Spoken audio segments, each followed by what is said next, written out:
அடியனை கூட அப்பா நீங்க ஆசீர்வதிங்க. நானும் இல்லை, நீங்க பேசுங்கப்பா.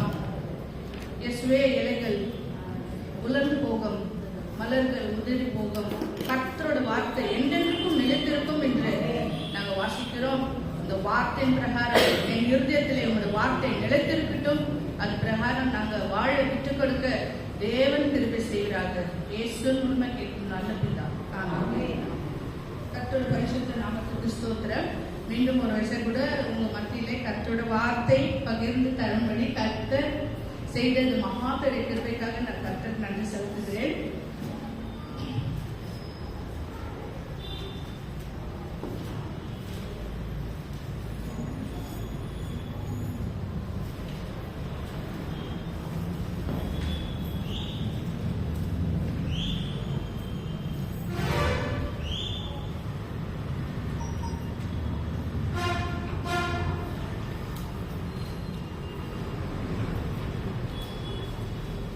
இந்த நாளின் செய்தி தலைப்பு கண்ணீர்.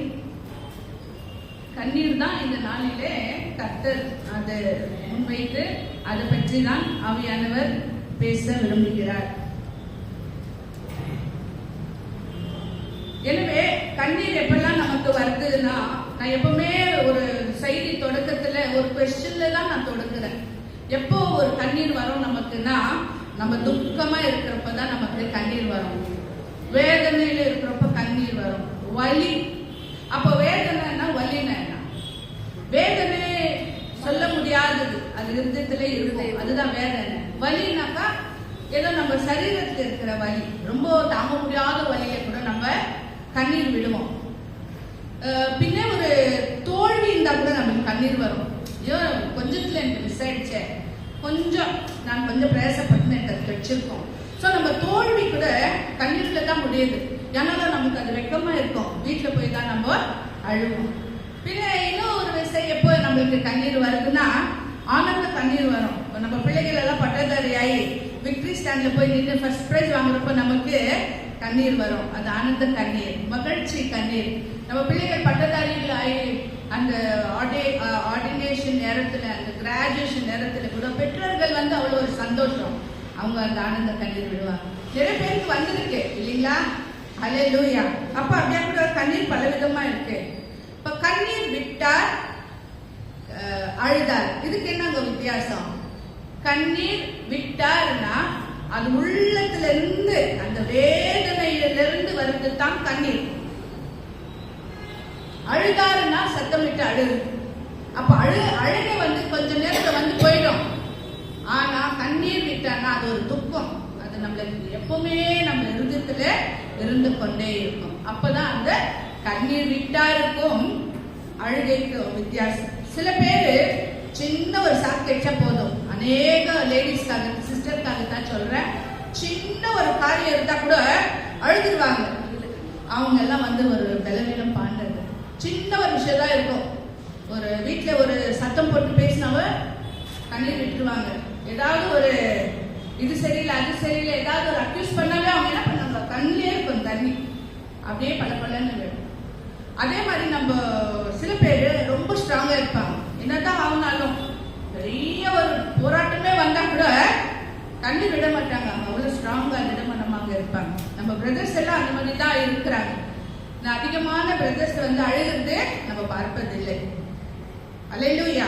கண்ணீரும் அழுகையும் பலவிதமான இருக்கு, பலவிதமான விதத்துல இருக்கு. ஈஸியா கூட கண்ணீர் நம்ம விடுறதுக்கு நம்ம பிரயாசப்பட கூடாது. சின்ன விஷயம், பெட்டி இஷ்யூஸ், இதெல்லாம் கூட நம்ம கண்ணீர் விடக்கூடாது. அல்லேலூயா. அப்போ இந்த வேளையில கூட வேதத்துல கூட நிறைய இருக்கு கண்ணீரை பற்றி.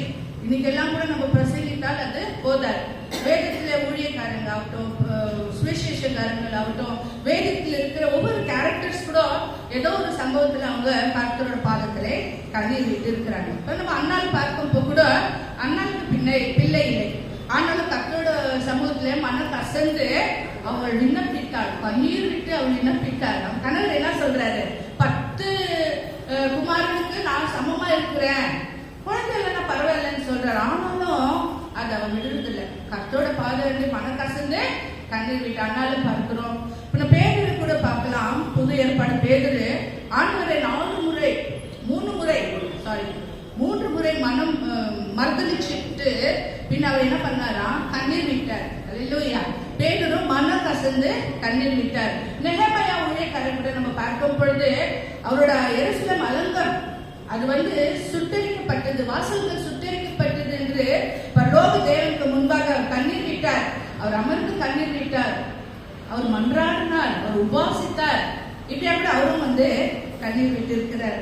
அப்ப தாவீது கூட சொல்லவே வேண்டாம். தாவீது தூங்குறப்ப கூட கண்ணீர் விட்டு தான் அவரோட தலைகாட்டி எல்லாம் படுக்கை எல்லாம் கண்ணீராக மாறி இருக்கிறதுன்னு அவரே சாட்சி சொல்றார். அப்ப தாவீது கூட நிறைய முறை கண்ணீர் விட்டு இருக்கிறார். அப்ப இந்த நாளைக்கு நம்ம பார்க்கிறப்ப அநேக காரியம் இருக்கிறதுனால சில காரியங்களை தான் நம்ம இப்போ தியானிக்க போகிறோம். எல்லாருக்கும் தெரிஞ்ச ஒரு வசனம், ரொம்ப சின்ன வசனம். இயேசு கண்ணீர் விட்டார். யோவான் 11:35 இருக்கு. அது ஒரு சின்ன வசனம் இருந்தாலும் அதுக்கு அர்த்தம் ரொம்ப பெரிய அர்த்தம். அல்லேலூயா. இப்ப இயேசு கண்ணீர் விட்டார். அந்த லாசரஸ் மரிச்சிட்டாருன்னு கண்ணீர் விட்டாரா? கண்டிப்பா கிடையாது. அவர் தெரியும். ஏன்னா இயேசு இந்த உலகத்துல வாழும் பொழுது 100% மேன் 100% God இருந்தார். He was 100% man 100% God. அவருக்கு நல்லாவே தெரியும் லாஸ்டஸ் நானு உயிரோட எழுப்பிடுவேன்னு அவர் தெரியும். அவர் ஏன் கண்ணீர் விட்டாருன்னா அவரோட சகோதரிகள் கண்ணீர் விடும் பொழுது அவர் மனதுருக்கிற தேவன். அப்ப பாருங்க 37 அதிசயங்கள் இருக்கு, அற்புதங்கள் இருக்கு. நம்ம 4 சுவிசேஷத்துல பார்க்கும் பொழுது இயேசு செய்த அதிசயங்கள் 37 இருக்கு. இப்ப 37ல நிறைய அதிசயங்களுக்கு அப்புறம் தான் லாசரஸ் உயிரோட எழும்பினார். அப்ப அங்க ஜனங்கள்லாம் ஒரு பிரதாபமா இருந்தாங்க. கண்டிப்பா அவங்களுக்கு எல்லாம் தெரியும். ஆனா அந்த நேரத்துல அவங்க விசுவாசிக்கல. பாருங்க, ஒரு அதிகாரியோட சிறுமை பெண்ணு உயிரோட எழுப்பினார். அதுக்கு முன்னேதான் லாசரஸ் உயிரோட எழுப்புறதுக்கு முன்பாகவே ஒரு அதிகாரியோட ஒரு சிறுமை மறித்திருந்தாள். ஆனாலும் கையை பிடிச்சு தூக்கணும்னு அவன் ஜீவன் பெற்றுக்கொண்டார். அதே மாதிரி நாயின் ஊரின் விதவின் மகனை கூட உயிரோட எழுப்பினார். அப்ப உயிரோட எழுப்பின தக்க கண்டிப்பா லாசரஸ் உயிரோட எழுப்புவார். ஆனா கண்ணீர் விட்டது எதற்காகனா இந்த துக்கத்திலே அவரும் துக்கம் படுகிறார். நம்ம வேதனையில கூட அவரும் வேதனை படுகிறார். அப்ப பாருங்க, நம்மளோட ஃபேமிலியில நம்ம பார்க்க போது நம்ம ரிலேஷன்ஸா இருக்கட்டும், நம்ம எக்ஸ்டெண்டட் ஃபேமிலி, இமிடியட் ஃபேமிலி, எங்கன்னா ஒரு மரணம் இருந்தா நம்ம அனைவரும் கண்ணீர் விட்டு இருக்கிறோம். ஆனாலும் எத்தனை ஆறுதல் தினமும் சொன்னாலும் அது ஆறுதலாவே இருக்காது. கர்த்தர் தாங்க நமக்கு ஆறுதல். அல்லேலூயா. அப்ப அவர் நம்ம கூடவே இருந்து அவர் நமக்கு ஒரு தேற்றவாள தேவனா இருக்கிறார். ஒரு தாய் போல அவர் நம்மளே தேற்றுகிற தேவன். அப்ப உலகத்தாருக்கு இந்த தேற்றுதல் இல்லை. அவங்க என்ன பண்ணாங்க? ஒப்பாரி வைக்குவாங்க, சத்தம் விட்டு கூக்குறலாம், அழுவாங்க. அவங்களுக்கு ஆறுதல் இல்லை. ஆனா நமக்கு இயேசு நம்ம பட்சத்துல நம்மளுக்கு ஆறுதல் தரும் பொழுது அந்த அன்பு நம்ம உணர்வோம். அல்லேலூயா. அப்ப இந்த வேளையில மீண்டும் ஒரு வசனத்தை நம்ம வாசிக்கலாம். சந்திரலோகியின் தகப்பனார் கண்ணீர் விட்டார். மார்க் 9ஆம் அதிகாரம் 24வது வசனம். The book of Mark chapter 9 verse 24.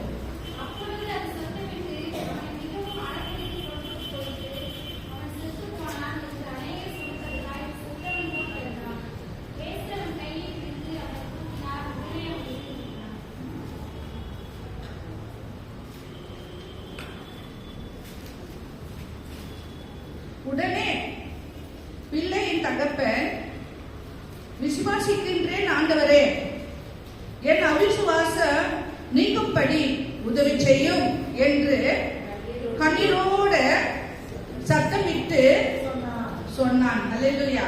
அப்ப இந்த இது ஊமையும் செவடும் அவனோட மகன், அவனோட தகப்பன் என்ன விசுவாசம் இல்லாத இருந்திருக்கு.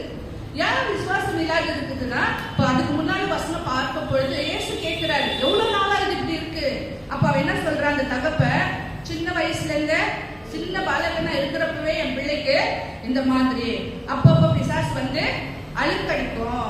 பிசாசு அழுக்கடிக்கும் பொழுது அவன் சோர்வு போய் கீழே விழுவான், வாயில நுர தழுவான், எப்பனா அகதியில போய் விழுந்துருவான், எப்பனா கீழே விழுந்துருவான், தண்ணியில விழுந்துருவான்.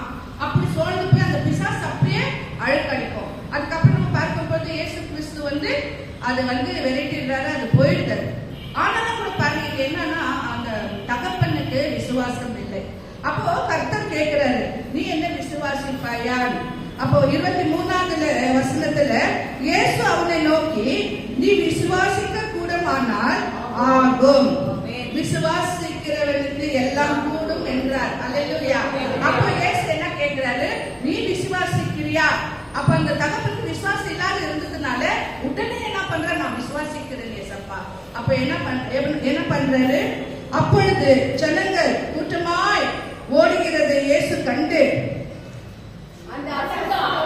அந்த அசுத்தாவியை நோக்கி, உண்மையை செவிடையான ஆவியே, இவனை விட்டு புறப்பட்டு போ, இனி இவனுக்குள் போகாதே என்று நான் உனக்கு கட்டளையிடுகிறேன் என்று அதை அதட்டினார். ஹல்லேலூயா. அப்போ நமக்கு எல்லாருக்கும் தெரியும், இயேசு செய்வார், இயேசு செய்வார், இயேசு செய்வார்னு தெரியும். ஆனாலும் எத்தனை முறை நம்ம தடமாடுறோம், நம்ம நிறைய முறை தடமாடுறோம். ஏன் நமக்கு டவுட், செய்வாரா, கேட்டுவாரா, இந்த ஜபத்தை கேட்பாரா, நிறைய முறை நமக்கு டவுட். நமக்கு வெட்டு ஒண்ணு துண்டு ரெண்டு நம்ம அந்த விசுவாசத்துக்குள்ள நிற்பதே இல்லை.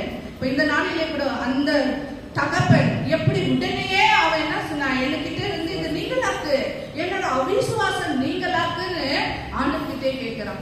இந்த நாளில எவ்வளவு பேர் நம்ம அவிசுவாசமாக இருக்கிறோம், எல்லாம் தெரிஞ்சும் தெரியாத மாதிரி, அறிஞ்சும் அறியாத மாதிரி, இயேசு பேர்பட்ட தேவன் என்று நம்ம தொழுது கொள்கிறோம். நம்ம தகப்பன் எல்லாமே தெரிஞ்சும் ஒரு கட்டத்துல நம்ம அந்த விசுவாசத்தை தளர்ந்து விட்டுடுறோம். அப்ப அந்த ஆசீர்வாதம் நமக்கு கிடைக்கவில்லை. ஒரு வசனத்தை வாசிக்கலாம். எபிரேயர் 3வது அதிகாரம் 12வது வசனம். இந்த அவிசுவாசம் அது எங்கிருந்து வருகிறதுனா, it comes from the evil. அப்போ பிசாசு கிட்ட இருந்து தான் அந்த அவிசுவாசம் வருகிறது. அது வாசிங்க.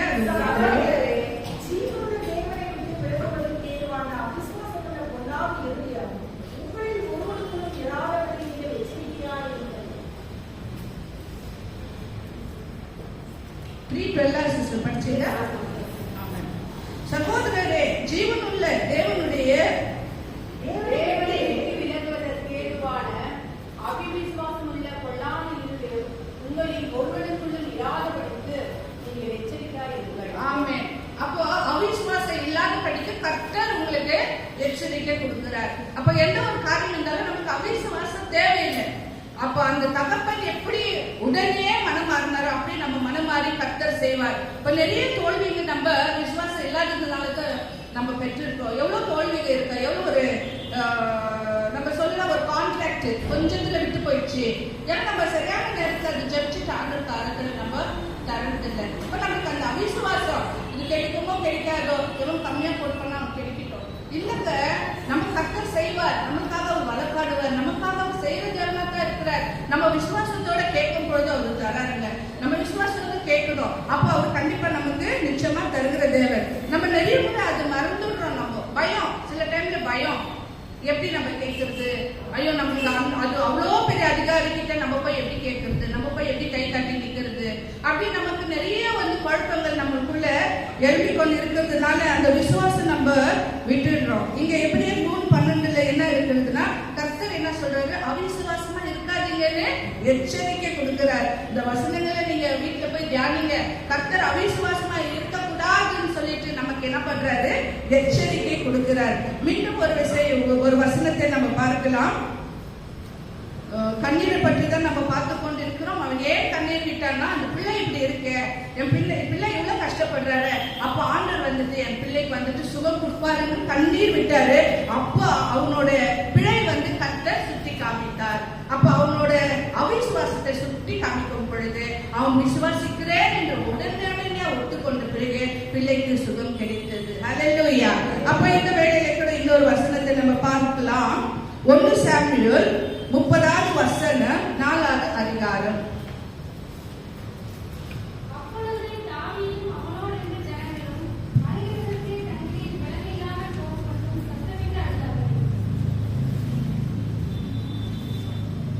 அப்பொழுது தாவீது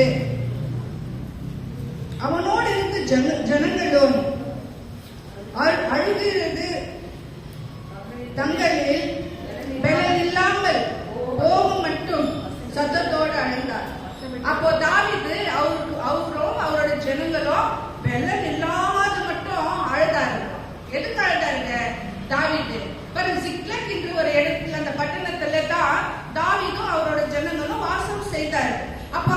யுத்தம் செய்யும் பொழுது அமலேக்கியர், அப்ப தாவீது ஒரு 3 நாளுக்கு வேற இடத்துக்கு போகும் பொழுது அவரோட ஜனங்கள் எல்லாம், தாவீது வேலை அதுதானே, இங்க போனா அங்க போனா அங்க சண்டை போடணும், கர்த்தர் கேட்கணும், கர்த்தர் போன்னு சொன்னா போனோம், வான்னு சொன்னா வானோம். அப்படியே கூட ஒரு 3 நாள் வீட்டுல பட்டணத்துல இல்லாத பட்சத்துல சிக்லாக் என்ற ஊரை விட்டு வேற ஊருக்கு போன பட்சத்துல அமலேக்கியர் அவனோட கூட்டத்தோட, அவனோட சிப்பாய்களோட, அவனோட ஜன கூட்டத்தோட வந்து சிக்லாக் அந்த ஊரை எல்லாம் வந்து கொளுத்து விட்டார்.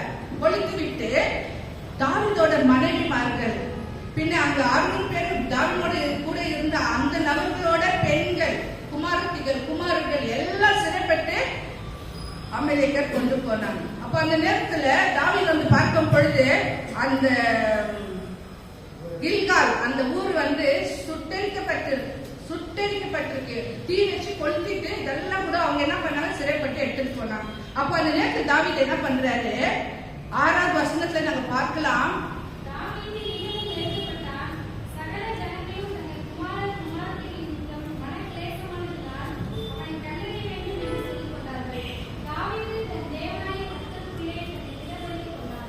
கர்த்தரோட பாதத்தை திடப்படுத்திக் கொண்டார். அவர் என்ன பண்ணாருன்னா, அந்த ஒரு நிலைமை வந்து நமக்கு யாருக்குமே இல்லை. நம்ம வீடு சுட்டரிச்சிருச்சு, நம்ம பட்டணம் சுட்டரிக்கப்பட்டிருக்கு, நம்ம மனைவிமார்களே அவர் சிறைப்பிடிச்சு எடுத்துக்கணும், நம்ம பிள்ளைகள் வந்துட்டு அந்த அமெரிக்கர் சிறைப்பட்டு எடுத்துக்கணும், யாருமே இல்லை. இன்னும் பட்டாத குறைச்சிருக்கு. அவனோட ஜனமும் வந்து என்ன பண்ணாங்க, அழுது கொண்டு நிக்கிறாங்க. தாவீது அழுதாருங்க அந்த நாளிலே, வெள்ளம் இல்லாத நேரம் அழுதார், வெள்ளனே குன்றி போயிட்டு அது வெறும் அழுந்தார். இப்ப 10வது குறைச்சலுக்கு என்ன ஆச்சுன்னா, கூட இருக்க ஜனங்க என்ன பண்றாங்க, கல் எடுத்துக்கிறாங்க. உன்னாலத்தான் தாவீது, உன்னாலத்தான் சொல்லிட்டு கல் எடுத்து தாவீதுல கொல்லும்படி அவங்க கூட இருக்க ஜனங்களே எதிர்ப்பாக வர்றாரு. அப்ப பாருங்க அவர் என்ன பண்ணாரு, கர்த்தர் பாதகிட்ட தாங்க ஓடி போனாரு. போய் பாதண்டி அழுது பலன் பெற்றார், திடன் கொண்டார். அப்புறம் கர்த்தர் பேசினாரு. பின்ன அவர் போய் எல்லாம் போய் வீட்டுக்கு கொண்டு வந்தார். அல்லேலூயா. அப்ப இந்த நாளில கூட நம்மளோட கஷ்டங்கள் எப்படியெல்லாம் இருக்கு, இந்த மாதிரி கஷ்டம் யாருக்குமே இல்லை இல்லைங்களா? ஆனாலும் கூட நம்ம தேவனோட பாதத்தை நம்ம தேடுவதே இல்லை. நம்மளுக்கு ஒரு கஷ்டம் நேரிட்டா நம்ம ஃபர்ஸ்ட் வந்து உதவிக்காக நம்ம பேரண்ட்ஸ் நம்ம தகப்பன்மார்கிட்ட போய் கேட்குவோம், இல்லை நம்ம ரொம்ப பெஸ்ட் ஃப்ரெண்டு கிட்ட கேட்கலாம் இல்லைங்களா? நம்மளோட கஷ்டங்கள் இருக்கும் பொழுது, நம்மளோட துக்கங்கள் இருக்கும் போது. அப்போ தாவீது நிறைய இடத்துல துக்கப்பட்டிருக்கிறாரு, நெருக்கப்பட்டிருக்கிறாரு, உபத்திரப்பட்டிருக்கிறாரு. ஆனாலும் கூட பாருங்க, அவர் வந்து கர்த்தரோட பாதையை தான் பிடிச்சு திடமனமாக வாழ்ந்தார். இப்ப பாருங்க, 2-3 பிள்ளைகள் ஒரு வீட்டுல இருந்தா, 2 பெண் பிள்ளைகள் 3 பெண் பிள்ளைகள் ஒரு வீட்டுல இருந்தாக்கா ரொம்ப கஷ்டம். அது நெருக்கமான ஒரு வழிதான் அது. ஃபர்ஸ்ட் ஒரு பிள்ளைக்கு ஒரு திருமணம் ஆகுது, பின்ன 2வது பிள்ளை திருமணமும் பார்க்கணும், பின்ன 3வது பையனுக்கு வந்துட்டு காலேஜ் ஃபீஸ் கட்டணும், பின்ன திருமணமாய் பிள்ளைக்காக ஒரு வீட்டுக்கு வருவாங்க. அப்போ எவ்வளவு ஒரு நெருக்கம் பாருங்க. அப்போ அந்த மாதிரி நேரத்துல எல்லாம் நம்ம பலன் எங்க இருந்து வருதுன்னா, கர்த்தரோட பாதை அதுல தான் வரும். அப்போ நம்ம கர்த்தரோட பாதையை நம்ம தேடணும். அப்ப தேடும் பொழுது கர்த்தர் நமக்கு விசேஷமாக பலனை கொடுக்குவார். இப்ப பாருங்க, ஒரு வாரம் நம்ம வேலை செய்யறோம், ஒரு வாரம்லாம் வேலை செய்யறோம். வேலை எவ்வளவு தோல்வி, எவ்வளவு பிரச்சனை, எவ்வளவு எதிர்ப்பு, எவ்வளவு காம்படிஷன்.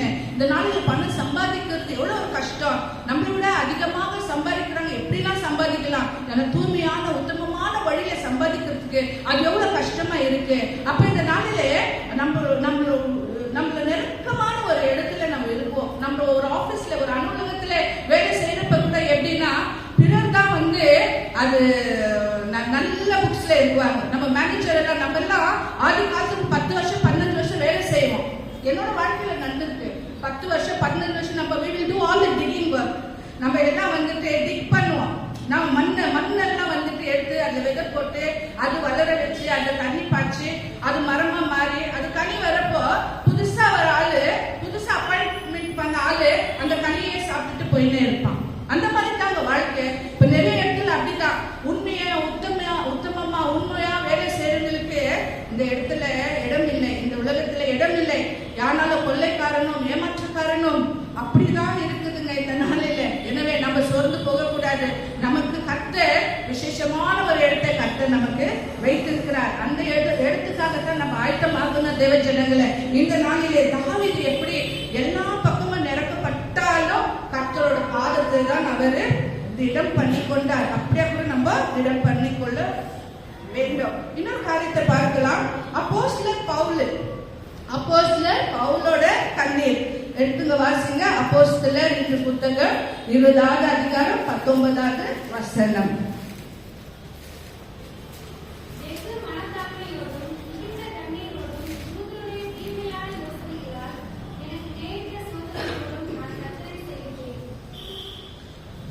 வெகு மன தாழ்மையோடு மிகுந்த கண்ணீரோடு, பாருங்க கண்ணீர் இங்கே வந்துச்சு பாரு. அப்போஸ்தலர் பவுலும் கண்ணீரை பற்றி தான் இங்க எழுதியிருக்கிறார். வெகு மன தாழ்மையோடும் மிகுந்த கண்ணீரோடும் யூதர்களுடைய தீமை யோசனைக்காக நேரிட்டு சோதனை எல்லாம் நான் கர்த்தரை சேவிப்பேன். அல்லேலூயா. அப்ப பாருங்க, அப்போஸ்தலர் பவுல் எவ்வளவு ஒரு வேதனையோடு இருக்கும் பொழுது தீமை வரும், தீமை வந்தப்ப கூட, வேதனை வந்தப்ப கூட அவர் மிகுந்த தாழ்மையோட கர்த்தரோட ஊழியத்தை செய்தாராம். இப்ப நம்ம தம்பி சொன்னது போல, பிரசாந்த் சொன்னது போல, எவ்வளவு ஒரு வேதனை, எவ்வளவு ஒரு எதிர்ப்பு, எவ்வளவு ஒரு கஷ்டம். இப்ப நம்ம வெளி உலகத்துல எல்லாம் நம்ம பார்க்கும்போது இந்த ஃபோர்ரன்னர்னு ஒரு புக் வருது. அது வரையும் மிஷனரிஸ்ங்க பத்தி தான் எழுதப்பட்டிருக்கு அந்த புக்ல. அங்கெல்லாம் பார்க்கப்போ மிஷனரிக்கெல்லாம், தேவ ஊழியக்காரர்கள், சபை நடத்துற வடநாட்டுல எல்லாம் எவ்வளவு உபத்திரம், எவ்வளவு கஷ்டம். அவங்க மனைவி பிள்ளைய மானபந்தம் பண்றது, மனைவி பிள்ளைய தரத்தரன்னு இஸ்துன்னு போறது, பின்ன ஊழியக்காரர்களுக்கெல்லாம் எவ்வளவு கஷ்டம் கொடுக்குறாங்க. அதே மாதிரிதான் அப்போஸ்தலர் பவுலுக்கும் நடந்தது.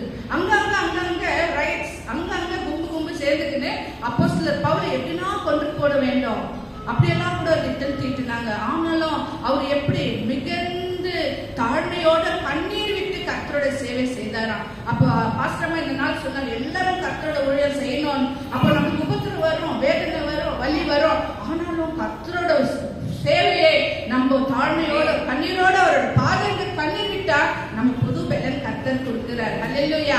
அவரோட பாதத்துல ஒரு சொட்டு கண்ணீர் விடுங்களேன், அவர் பெலன் எப்படி ஒரு காண்டாமிருகத்தின் ஒத்தை கொம்பை போல அவர் பெலன் கொடுக்கிற தேவனா இருக்கிறார். அவர் கழுக போல நமக்கு பெலன் கொடுக்கிற தேவனாக இருக்கிறார்.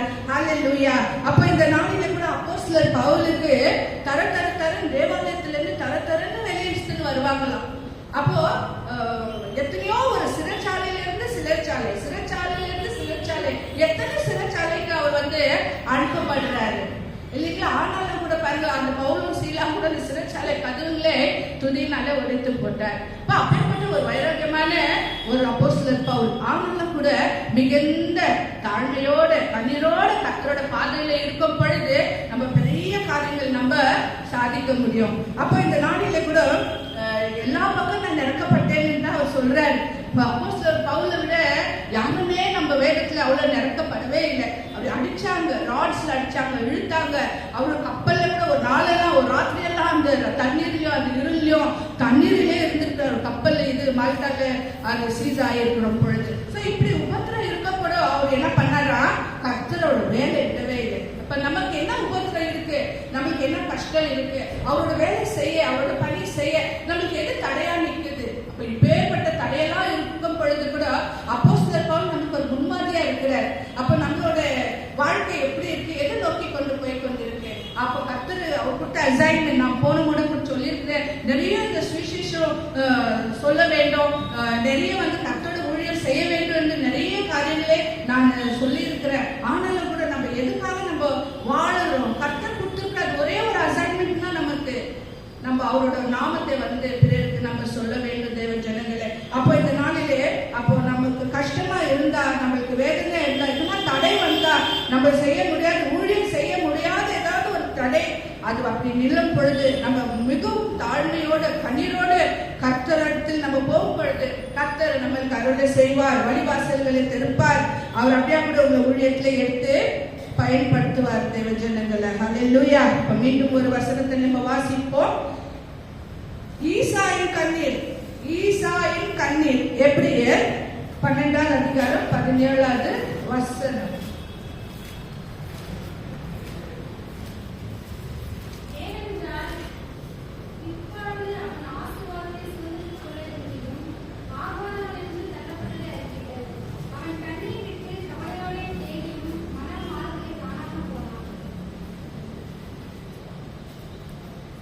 ஏனென்றால் பிற்பாடு அவர் ஆசீர்வாதத்தை சுதந்திரத்துக் கொள்ள விரும்பியும் ஆகாது என்று தள்ளப்பட்ட அறிவீர்கள். அப்போ இந்த ஈசா, எல்லாருக்குமே ஈசா பத்தி தெரியும். அப்போ அந்த ஆசீர்வாதம் அவன் தள்ள விட்டுட்டான். அவன் விட்டுட்டு அசதியா இருந்து விட்டுட்டான். முதலாவது கர்த்தருக்கு அவன் உண்மையா இருந்தில்லை. கர்த்தருக்கு கண்ணோட்டத்துல அவன் ஒரு துன்மார்க்கனாக இருந்தான். அப்ப உலக பிரகாரம் தான் வாழ்ந்தான். எப்படி உலக பிரகாரம் வாழ்ந்தான்னா, அவனோட மனைவி பாகால் ஜாதி உள்ள ஒரு அந்நிய ஜாதியே ஒரு மகள். அப்ப அந்த கலாச்சாரத்தை தான் பின்தொடங்கி ஈசா போனான். இப்ப பாகால்னா விக்கிராராதனைக்காரர், பின்ன விபச்சாரம் பண்றவங்க, பாகால் பற்றி நிறைய வேதத்துல இருக்கு. அப்பேற்பட்ட ஒரு அந்நிய ஜாதியிலிருந்து தான் ஒரு மனைவியாக எடுத்து ஈசா மணந்து கொண்டார். பின்ன அந்த கலாச்சாரத்திலே அவங்க மாமனார் உலக காரியங்கள், விக்கிராராதனை காரியங்களை ஈடுபட்டு கர்த்தர் கிட்ட இருந்து ரொம்ப தூரமாக அவன் போயிட்டான். அப்ப அதுக்கப்புறம் அவன் மனம் திரும்பணும் விரும்பினா கூட மனம் திரும்ப முடியவில்லை. மனம் திரும்பினதான உங்களுக்கு மன்னிப்பேன், மனம் திரும்பினதான மன்னிப்பேன், மனம் திரும்பாது போயிடுச்சு. அப்ப அவன் நிறைய பேர் அழுது இருக்கிறான். அழுதும் அவன் மனம் திரும்பவில்லை. அப்போ இந்த நாளில எத்தனை பேர் அப்படி நம்ம இருக்கிறோம். நம்ம மனம் திரும்பிட்டா அந்த பாவம் பண்ணக்கூடாது. அல்லேலூயா. மனம் திரும்பிட்டாக்கா அந்த பாவம் பண்ணக்கூடாது. ஈசா கூட வாழ்க்கையில் இப்படித்தான். அவன் மனம் திரும்பவே முடியல. மனம் திரும்பி கர்த்தர் மன்னிப்பார். ஆனாலும் ஒரு நாள் வரவங்க கர்த்தர் அவரோட முகம் திருப்பி கொண்டு போவார். Because he has got a limit for everything. அப்ப இந்த நாளைக்கு நம்ம எங்க நிற்கிறோம்? நிறைய பாவங்கள் பண்ணிட்டு, அறியாம அறிந்தும் தெரியாம தெரியும் பாவங்கள். நம்ம போய் பேசுறது கூட ஒரு பாவம்.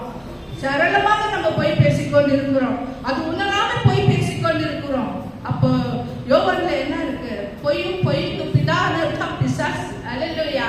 அப்ப பொய் சரளமாக நம்ம பேசுறோம். ஒவ்வொரு நாளும் நம்ம ஒரு நோட் புக்கில் நம்ம பண்ணா ரொம்ப ஈஸியா நமக்கு பொய்யுங்க வருது. It's become a life style. ஒரு கர்த்தர் பார்த்து வரா, ஒரு ஜாப் பண்ண ஆயிடுச்சு. இல்லைங்க, பொய்யரும். நீங்க வேணா வாசிச்சு பாருங்க, வெளிப்படுத்தின விசேஷத்துல பொய்யரும் அக்னி கடல்ல தள்ளப்படுவார்கள். எனவே இந்த நாளில் கூட நம்ம எப்படியாக இருக்கணும்? ஈசாவை போல கர்த்தர் கொடுக்குற ஆசீர்வாதத்தை நம்ம எழுந்திருக்க கூடாது. அப்போ கர்த்தர் நம்மளை அழைக்கும் பொழுது அவரை விட்டு அசட்டை பண்ணக்கூடாது. அவரோட வசனங்களை அசட்டை பண்ணக்கூடாது. அப்ப நம்ம மனம் திரும்பும் பொழுது நமக்குள்ள ஒரு உறுதி இருக்க வேண்டும். நம்ம மனம் திரும்பினா எஸ், நம்ம மறுபடியும் அந்த காரியம் நாம் செய்ய மாட்டேன், அப்படி நம்ம உறுதியா இருக்கும் பொழுது கர்த்தர் ஆசீர்வதிக்கிற தேவன். இல்லை என்றால் ஈசாவை போல நம்ம மனம் திரும்பாத, கர்த்தர் கிட்ட சேராத, பரிதபிக்கப்பட்ட நிலையில நம்ம காணப்படுவோம். அல்லேலூயா. கடைசியாக ஒரு வசனத்தை வாசிக்கலாம், நேரம் இல்லை. கடைசியாக யார் கண்ணீர் விட்டது? ஆட்டுக்குட்டியானவரே ரத்தத்திலே தங்கள் அங்கியை தோய்த்து வெளுத்த பரிசுத்தவான்களுடைய கண்ணீர். அல்லேலூயா. வசனங்களை அப்ப எடுத்து வாசிக்கலாம். வெளிப்படுத்தின விசேஷம் 21வது அதிகாரம் 4வது வசனம். இது சபை தான் குறிக்குது. இந்த இடத்துல சபையோட கண்ணீர் தான் இங்க குறிக்குது. அப்ப சபையில எல்லாமே பரிசுத்தவான்கள் இல்லை. அப்போ பரிசுத்தவான்களுக்கு தான் இந்த கண்ணீர் வசனம். ஆட்டுக்குட்டியானவரே ரத்தத்தால் தங்கள் அங்கே தோய்த்து வெளுத்த பரிசுத்தவான்களுடைய கண்ணீர். அப்ப சபை கர்த்தருக்குள்ள உண்மையா வாழ்றவர்கள், கர்த்தருக்குள்ள பரிசுத்தமா வாழ்றவர்கள், அவர் வருகைக்கு எதிர்நோக்கி கொண்டு காத்திருக்கிறவர்கள், பயத்தோட பக்தியோட வேத வசனத்தை வாசித்து ஜபித்து ஆயத்தமா அவரோட வருகையில் ஆயத்தமா போகிறேன், நான் வந்தாங்க இன்னைக்கு போறேன், அப்பேற்பட்ட ஒரு நபர்களுக்கு தான் இந்த வசனம். அந்த வசனம் படிங்க சிஸ்டர். வெளிப்படுத்தி யாவையும் வேகம் துடைப்பார். இனி மரணமும் இல்லை, துக்கமும் இல்லை, அழகும் இல்லை, வருத்தமும் இல்லை, முந்தினவர்கள் ஒழிந்து போயில்லை என்று விளக்குகிறது. ஆமென், ஆமென். அவர்களுடைய கண்ணீர் யாவையும் தேவன் துடைப்பார். அல்லேலூயா. அப்ப இந்த மண்ணுலகத்துல எத்தனை கண்ணீர்களை நம்ம பார்த்தோம். அப்ப நம்ம கண்ணீர் வாழ்க்கையே நம்ம வாழ்ந்து கொண்டு வருகிறோம். அப்ப நமக்கு கர்த்தரோட பிள்ளைகளுக்கு ஒரு இடம் இருக்குதான், அங்க என்ன இல்லையா? கண்ணீர் இல்லை. எனவே கர்த்தரே நம் கண்ணீரை துடைக்கிற தேவன். அங்கே கண்ணீர் யாவையும் தேவன் துடைப்பார். இனி மரணம் இல்லை, துக்கம் இல்லை, அலறியும் இல்லை, வருத்தமும் இல்லை, முந்தினவைகள் அழிந்து போயில்லை என்று எழும்பியது. ஹalleluya. அப்ப பாருங்க, இந்த நாளில நம்ம எல்லாரும் இந்த மண்ணுலகத்தில் வேதனை, வலி, கஷ்டம், கண்ணீர் எல்லாமே இருக்கு. வியாகுலம் இருக்கு, வலி இல்லைங்களா, துக்கம். அப்படியெல்லாம் நம்ம இவ்வளவு நேரம் நம்ம எதெல்லாம் நம்ம தியானிச்சோம் அதெல்லாம் நம்ம அன்னையோட வாழ்க்கையில நிறைவேறி இருக்கு. ஆனாலும் கூட பாருங்க, கர்த்தரோட பாதம் தான் நமக்கு. அப்ப கர்த்தரோட பாதம் இருந்து என்ன வந்தாலும் ஏது வந்தாலும் நான் கர்த்தரை விட்டு நான் அகற்றி போக மாட்டேன். கர்த்தர் பாதமே என்னோட தஞ்சம். 9:9 சங்கீதத்துல அவரோட பாதமே என் தஞ்சம். நிரப்பத்தை நேரத்துல உபத்திர காலத்துல கர்த்தரோட பாதமே என்னோட தஞ்சம் தாவீது சொல்றார்.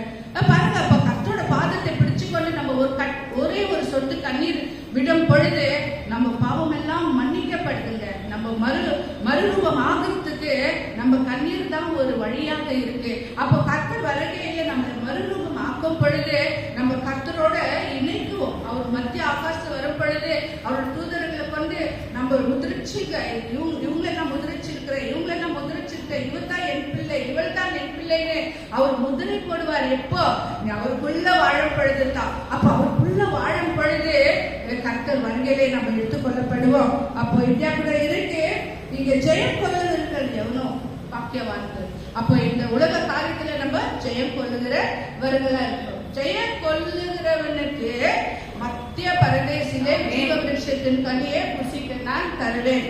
ஜெயம் கொள்ளுகிறவனுக்கு என் பிதாவின் வலது புறத்துல அமர செய்வேன். ஜெயம் கொள்ளுகிறவனுக்கு வெண்வஸ்திரம் தரிக்கப்படும். ஜெயம் கொள்ளுகிறவனுக்கு மறைவான மன்னரை நான் புசிக்க தருவேன். ஹல்லேலூயா. இப்பேற்பட்ட ஆசீர்வாதங்கள் கர்த்தர் நமக்கு வைத்திருக்கிறாருங்க. அது ஒரு வெகுமதியாக நமக்கு வைத்திருக்கிறார். அவருக்கு நல்ல ரொம்ப எவ்வளவு ஒரு அருமையான ஒரு தேவன் நம்ம பரலோகத்தை ஆயத்தம் பண்ணி கொண்டு இருக்கிறார். நம்மளோட கிரியை பாருங்க, நம்ம அவருக்காக நம்ம ஏதாவது ஒரு பணி செய்யும் பொழுது அவர் நமக்கு ஒரு ஜீவ கிரீடம் தரிக்கிற தேவனா இருக்கிறார். ஹல்லேலூயா. அப்ப இந்த நாளையில நம்ம இருதயம் அதை தான் வாஞ்சிக்கணும். போதும், இவ்வளவு நாள் நம்ம வாழ்ந்த வாழ்க்கை எப்படி இருந்துச்சு நம்மளுக்கு தெரியல.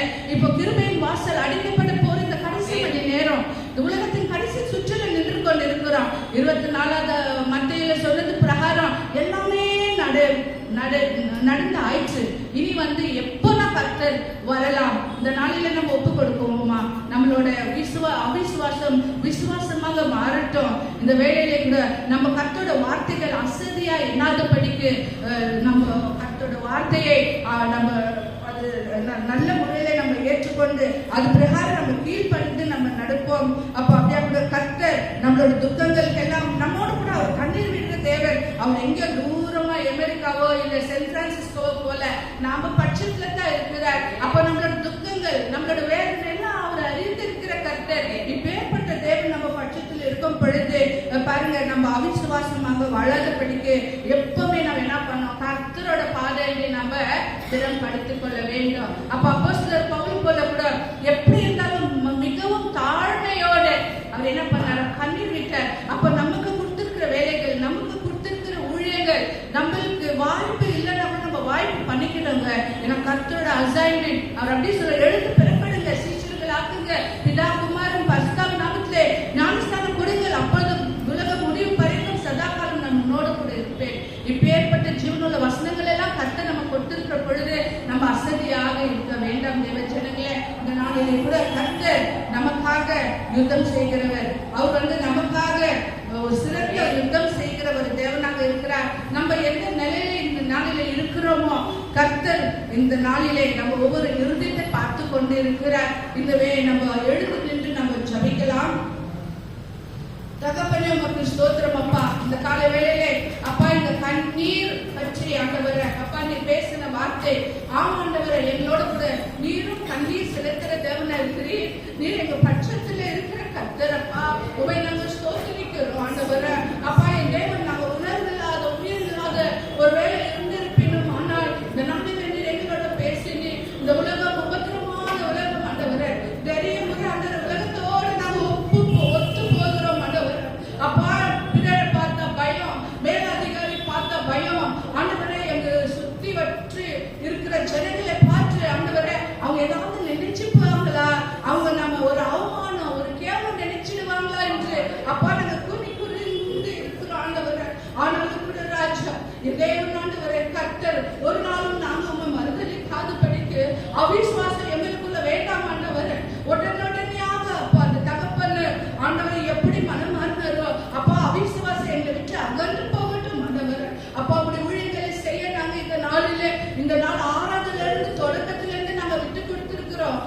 ஊழியர்களை செய்ய எங்களுக்கு ஒளிவாசல் தெரிஞ்ச ஆண்டவரே.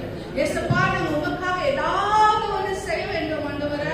அப்பாவோட வருகையை நாங்க வெறும் கரத்துல இல்லாமல் ஒரு கூட்ட ஜனங்கள் பரலோகத்துக்கு நேராக ஒரு கொள்ளை பொருளாக ஆண்டவரே நாங்க பரலோகத்தை நிரப்ப வேண்டும் ஆண்டவரே. ஏசப்பா, இந்த நாளிலே கூட அப்பா நீர் எங்க பத்தியில நீர் பேசுகிறீரே, அதுக்காக மக்கள் நன்றி ஆண்டவரே. அப்பா, ஆட்டுக்குட்டியின் ரத்தத்திலே அப்பா எங்க அங்கிகளை தோய்த்து ஆண்டவரே அப்பா நாங்க கண்ணீர் விட்டுக் கொண்டு இருக்கிறது நீர் பார்க்கிறீர். அப்பா, நீர் எப்போ வருவீர் என்று ஆண்டவரே நாங்க ஏக்கத்தோடு இருக்கிறோம் ஏசப்பா. அந்த அளவுக்கு எங்களை தகுதிப்படுத்துங்க ஆண்டவரே. அப்பா, பரத்துல பிரஜைகளாக எங்களை மாற்ற போறது நமக்கு நன்றி ஆண்டவரே. நாங்க ஒருத்தரும் கைவிடப்படக்கூடாது அப்பா. என் தேவனோட பரிசுத்த ஆண்டவரே அப்பா, அப்பேற்பட்ட ஒரு நிலத்திலே அப்பா நாங்க வந்து தங்கி காவலிக்க வேண்டுமே. உம்மோடு ஆண்டவரே நாங்க ஐக்கியமா இருக்க வேண்டுமே சுவாமி.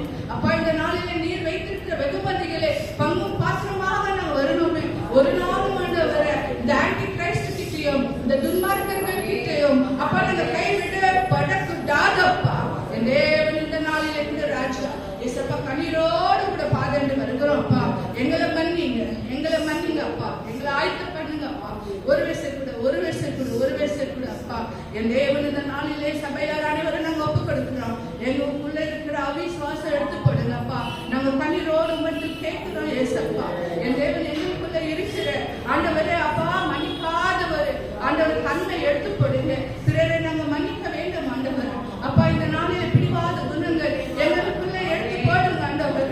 அப்பா, அசட்டையா எண்ணுகிற ஈசா போல காரியங்களை எடுத்து போடுங்க ஆண்டவர். அப்பா, இந்த நாளில் இருக்கிறப்பா இந்த உலகத்துக்கு ஒத்த வேஷம் தரிக்காது படிக்க ஆண்டவர் கர்த்தர் விரும்புகிற அப்பா என் தேவன் ஒரு வாழ்க்கை வாழும் பொழுது என் தேவன் நீர் எங்களுக்கு வெகுமதி வைத்து காத்திருக்கிறீராமே ஆண்டவர்.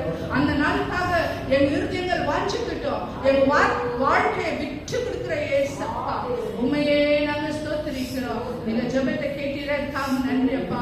இந்த நாளில் இருக்கிற ராஜா இந்த சபையை ஆண்டவரை இந்த கரத்துல ஒப்பு கொடுத்து ஜெபிக்கிறோம்.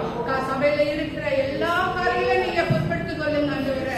ஆமாண்டவரே அப்பா, நீதியின் விளைச்சலை வர்த்திக்க செய்வேன் என்று சொன்னது தேவன் ஆண்டவரே. வியாபாரங்களை ஆண்டவரை நீங்க ஆசீர்வதிங்க. 30, 60, 100 அப்பா என் தேவன் ஆண்டவரை உயர்த்துங்க ஆண்டவர். அப்பா, இந்த நாளிலே பலவீனமா இருக்கிற நபர்களுக்கு என் தேவன் நீங்க நல்ல பலனை ஆண்டவர். ஆவராஜா யார கண்ணீரோடு வேதனையோடு இருக்கிறப்பா நல்ல பலனை தர வேண்டும் என்று நாங்கள் ஜெபிக்கிறோம் அப்பா. யாரெல்லாம் சொந்த வீடுக்காக ஜெபிச்சு கொண்டு இருக்கிறார்களோ, யாரெல்லாம் கடன் பிரச்சனையில் இருக்கிறார்களோ அப்பா தேவனே நீர் சந்திக்க வேண்டும் என்று நாங்கள் ஜெபிக்கிறோம் ஆண்டவரே. நீர் ஐஸ்வர்ய சம்பன்னர் ஆண்டவரே. அப்பா, உமக்கு முன்பாக என் தேவைகள் ஒன்றுமில்லை ஏசப்பா. என் தேவன் அப்பா நற்காரியங்கள் திருமண காரியங்கள் எல்லாம் எங்க சபையில நடக்க வேண்டும். ஏற்ற வேலையை அப்பா வாழ்க்கை தொலைகளை தர வேண்டும் என்று நாங்கள் ஜெபிக்கிறோம். என் தேவன் ஆண்டவரை நாங்கள் செய்து கொண்டிருக்கிற ஊழியர்களுக்காக விசேஷமாக பாஸ்டமக்காக நாங்கள் ஜெபிக்கிறோம் ஆண்டவரை. உங்க கைட்டு செய்கிற எல்லா ஊழியங்களே நீர் ஆசீர்வதிக்க வேண்டும் ஆண்டவரை. இக்கட்டுகள், போராட்டங்கள், எதிர்ப்புகள் அப்பா ஆனாலும் கூட ராஜா தேவரே நீர் கூட இருக்கிறீர். நீர் கூட இருந்து கண்ணீர் விடுகிற தேவன் அப்பா. நீர் கூட இருந்து காத்து பராமரித்துக் கொள்ள வேண்டும் அப்பா. இந்த முழு சபையுடைய கருத்துல ஒப்பு கொடுத்து ஜெபிக்கிறோம். ஆசீர்வதிங்க ஆண்டவரை. ஒவ்வொருத்தரும் ஒரு விடுதலையோடு மனரம்யமாக சமாதானத்தோடு வீட்டுகளுக்கு கடந்து போன தேவரே திரும்ப செய்கிறாங்க. உண்மையே நாங்கள் ஸ்தோத்திரிக்கிறோம் அப்பா. துதி கன மகிமை எல்லாமும் ஒருவருக்கே செலுத்துகிறோம். இயேசு கிறிஸ்து நாமத்தில் கேட்கிறோம் ஜீவனுள்ள நல்ல பிதாவே, ஆமென். என் ஆத்துமாவை கர்த்தரை ஸ்தோத்திரி.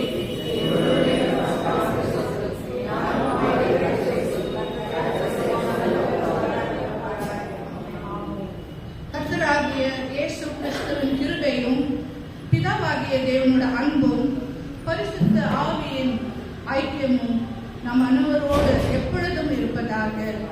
ஆமென், ஆமென். அல்லேலூயா, துதி மகிமை என்றும் இயேசு